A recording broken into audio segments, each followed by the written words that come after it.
warahmatullahi wabarakatuh. Perkenalkan, nama saya Ina Lestari dari kelas 9A.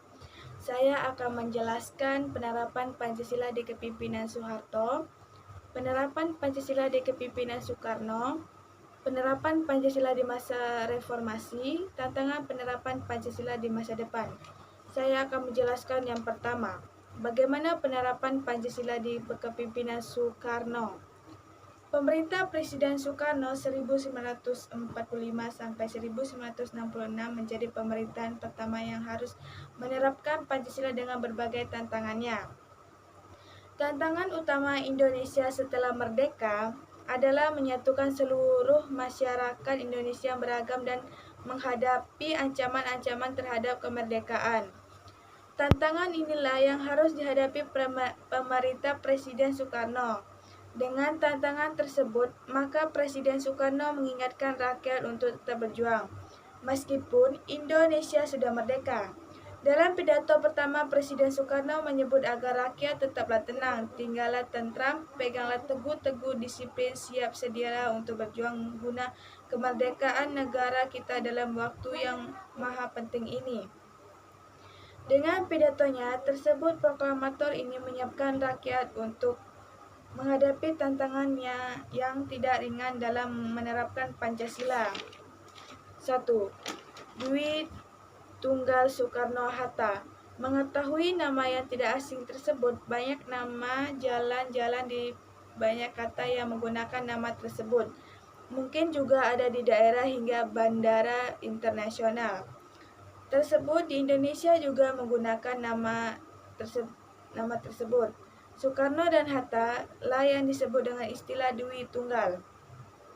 Soekarno-Hatta merupakan tokoh yang memiliki peran besar yang dalam perjuangan bangsa Indonesia dalam melepaskan diri dari penjajahan selama ini. Keduanya pernah sama-sama diasingkan oleh pemerintah penjajah Hindia sampai Belanda. Bung Karno pernah dibuang ke Ende, Flores, Nusa Tenggara Timur.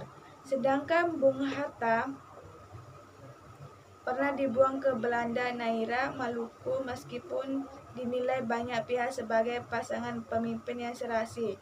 Namun, ternyata Soekarno dan Hatta sebagai presiden dan wakil presiden memiliki cara pandang berbeda dalam memimpin Indonesia sebagai negara perbedaan pendapat.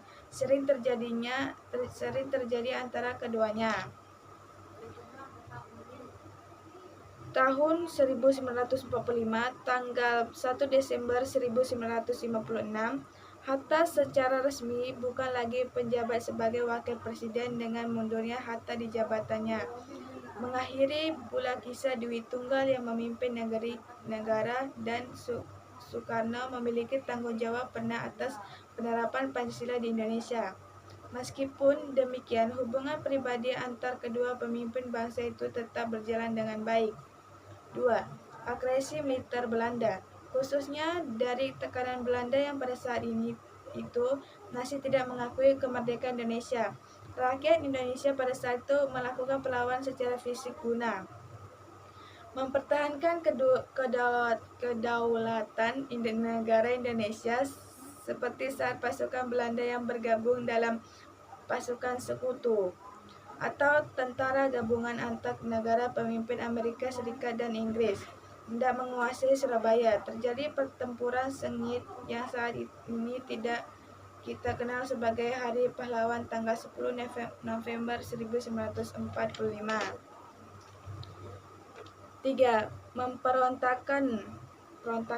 Banyak yang masih ingat pada pidato pertama Presiden Soekarno tanggal 23 Agustus 1945 yang menyemangati rakyat untuk terus bersama-sama mewujudkan cita-cita kemerdekaan untuk mewujudkan bangsa yang adil dan makmur. 4. Demokrasi pemimpin. Soekarno lalu mengambil keputusan dengan memperlakukan demokrasi terpimpin yang ditandai dengan adanya Dekret Presiden 5 Juli 1959. Yang B.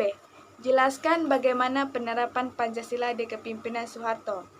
Soeharto mulai kepimpinan negara setelah diangkat oleh MPRS sebagai penjabat Presiden Republik Indonesia melalui Ketetapan Nomor 1967 pada 22 Februari 1967. Hal tersebut berlangsung hingga dipilih secara resmi oleh MPR setelah diselenggarakan pemilu. Bila tantangan pemerintahan Soekarno adalah menegakkan kedaulatan negara dan menyatukan seluruh elemen bangsa, tantangan pemerintahan Soeharto adalah membangun stabilitas politik dan kesejahteraan rakyat melalui penerapan Pancasila di Undang-Undang Dasar Negara Republik Indonesia tahun 1945 secara murni dan konsekuen. 1. Demokrasi Pancasila. Sistem politik Indonesia yang menggabungkan nilai-nilai Pancasila dengan prinsip-prinsip demokrasi. Ini menyelenggarakan pemerintahan dan kedaulatan rakyat dalam kehidupan politik, ekonomi, sosial, budaya, dan pertahanan keamanan bagi setiap warga negara Republik Indonesia. Demokrasi Pancasila terikat dengan Undang-Undang Dasar 1945 dan pelaksanaannya harus sesuai dengan Undang-Undang Dasar Negara 1945. Tujuan utama demokrasi Pancasila adalah untuk mendorong tercapainya keadilan sosial bagi seluruh rakyat Indonesia. 2. Pembangunan ekonomi. Proses yang berkelanjutan untuk memperbaiki dan memahami segala sesuatu agar menjadi lebih baik. 3. Program pengamalan Pancasila. Tanggal 1 Oktober 1967 ditetapkan sebagai Hari Kesaktian Pancasila karena dianggap sebagai hari yang menandai kegagalan PKI untuk berkuasa. PKI dapat mengganti Pancasila yang paham komunisme sumur di daerah Lubang Buaya, Jakarta Timur yang dijadikan sebagai tempat pembuangan jenazah para jenderal yang dibunuh dalam peristiwa 6305 atau PKI ditetapkan sebagai lokasi Monumen Kesaktian Pancasila. Setelah itu, Soeharto menerapkan aturan asas tunggal Pancasila yang tertuang dalam Undang-Undang Nomor 3 Tahun 1985. Asas tunggal maksudnya adalah agar setiap organisasi termasuk partai politik harus menggunakan Pancasila sebagai satu-satunya asas organisasi. Penyeragaman politik dilakukan atas Pancasila itu membuat situasi politik memang stabil, namun juga dipandang membatasi hak berpolitik di masyarakat yang dijamin Undang-Undang Dasar Negara Republik Indonesia tahun 1945. C. Penerapan Pancasila di masa reformasi. Masa reformasi Indonesia dimulai pada tahun 1998 dan berlanjut hingga saat ini. Dalam masa reformasi, penerapan Pancasila sebagai dasar negara Indonesia menghadapi beberapa tantangan. 1. Masa pemerintahan B.J. Habibie 1908 sampai 1999 disebut dengan Kabinet Reformasi Pembangunan yang menjalankan kepemimpinan selama 512 hari dari 1098 sampai 1099. Selama kepemimpinan A few moments later.